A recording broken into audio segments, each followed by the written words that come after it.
Janshakti news, निर्भीड व निपक्ष बातम्यांचं खुलं व्यासपीठ।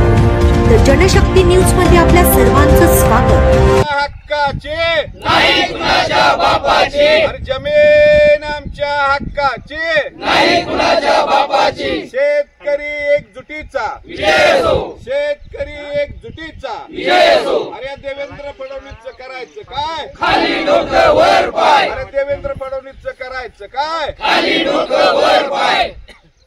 शेतकरी एकजुटीचा विजय असो, शेतकरी एकजुटीचा विजय असो। अरे जमीन आमच्या हक्काची नाही कुणाच्या बापाची, जमीन आमच्या हक्काची नाही कुणाच्या बापाची। या सरकारचं करायचं काय, खाली डोकं वर पाय। या सरकारचं करायचं काय, खाली डोकं वर पाय। शक्तीपीठ महामार्ग रद्द झालाच पाहिजे, शक्तीपीठ महामार्ग रद्द झालाच पाहिजे, शक्तीपीठ महामार्ग रद्द झालाच पाहिजे, शक्तीपीठ महामार्ग रद्द झालाच पाहिजे। इन्क्लाब जिंदाबाद, इन्क्लाब जिंदाबाद, इन्क्लाब जिंदाबाद।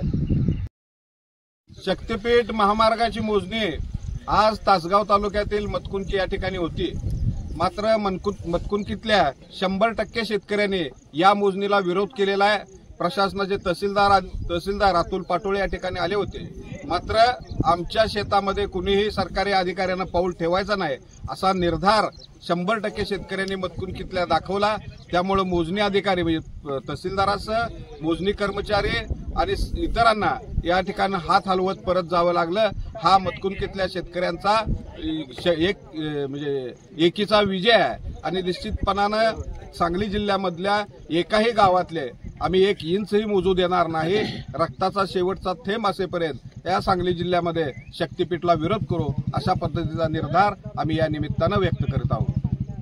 हक्काचे नाही कुणाच्या बापाची, जमीन आमच्या हक्काची नाही कुणाच्या बापाची। शेतकरी एकजुटीचा विजय असो, शेतकरी एकजुटीचा विजय असो। अरे देवेंद्र फडणवीसचं करायचं काय, खाली डोकं वर पाय। अरे देवेंद्र फडणवीसचं करायचं काय, खाली डोकं वर पाय।